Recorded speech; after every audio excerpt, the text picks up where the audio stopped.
Good morning, children. So let us today start with the new lesson, lesson number 3, the movement of the earth. The movement of the earth. Okay. In ancient time, in olden days, people believed that the earth was stationary. That is, the earth was fixed in one place and the other heavenly bodies, they moved around the earth. Okay. But later on, Nicholas Copernicus and Polish astronaut found that the earth and all the planets move round the sun. Okay, so we know that this is the sun, this is the sun, and there are orbits round which these are the planets, these are the heavenly bodies, and these planets move round the sun. One of the planets is Earth, in which we live. So the Earth also moves round the sun, and the Earth shows two types of movement. One is rotation and one is revolution. So let us today see what is rotation. So we know that the Earth shows two types of movement. One is rotation and the other one is revolution. So let us today see what is rotation. Okay. Suppose this is the earth and this is the sun. So the earth moves round the sun. The earth moves round the sun.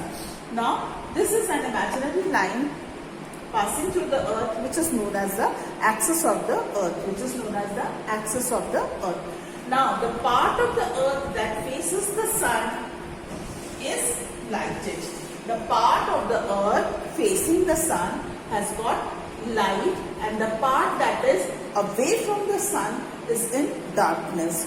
So, and this earth is moving continuously. So this part shows day and this part shows night. Okay, the part of the earth facing the sun is lighted and is having daytime. The part of the earth that is away from the sun is in darkness and is having night time. Okay, and this earth is moving continuously on this axis. So when this part moves here, it will have night, and this part will have day, because the earth is moving on its axis. This movement is known as rotation of the earth, and this makes day and night. This part, this movement is known as rotation, and this creates day and night. Okay, so this is rotation of the earth, and this is one type of movement that the earth shows. Now for the second type of movement, that is revolution. The second type of movement is revolution. So what is revolution? When the earth moves round the sun and completes one movement. This is revolution. The earth starting from here, moving round the sun, coming back to its position. This is revolution. This revolution takes one complete year, that is 365 and 1/4 days. Rotation of the earth takes only 24 hours when we have day and night. But revolution of the earth takes complete 1 year, that is 365 days, to complete one movement round the sun. One revolution round the sun. So the two type of movement you have seen, one is rotation and the another one is revolution. Okay, when the earth moves round the sun, sometimes the earth is close to the sun and sometimes it is far away to the sun. Okay, so when the earth is far away to the sun's ray fall slantingly over the earth, and we have the season winter.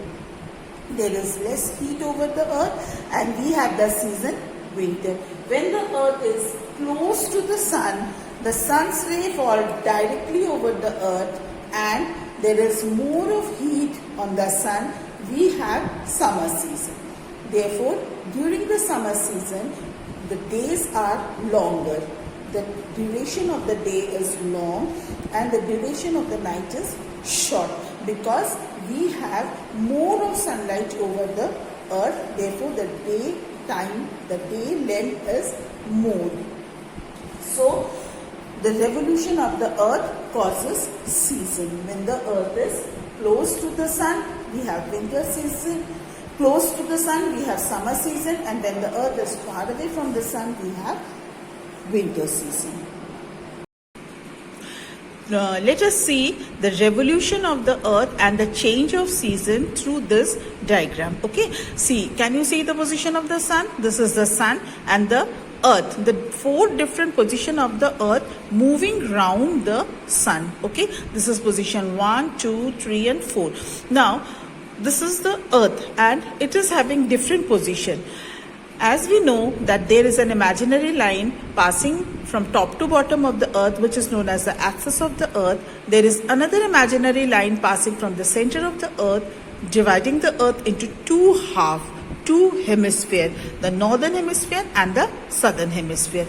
Now, when the position of the earth changes, the season in the two hemispheres will also change. Okay, suppose we take this position of the earth here.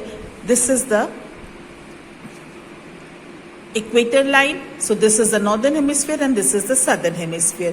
When the northern hemisphere here is having winter season, the southern hemisphere is having summer season, because the southern hemisphere is somewhat close to the earth, the northern hemisphere is little away from the earth. Okay, if we take the opposite position of the earth, here we will have opposite season in the two hemisphere. Like here we were having winter in the north, here we will have summer in the north. It is slanting, so this is somewhat close to the earth, and the southern hemisphere is a little away from the earth. It is having winter season, whereas in this position we were having summer season in the southern hemisphere. So as the position of the earth changes, the season in both the hemisphere changes. Similarly, in this two position of the earth, in this position, the northern hemisphere is having spring season and the southern hemisphere is having autumn season. In the opposite position, the northern hemisphere is having autumn season and the southern hemisphere is having spring season.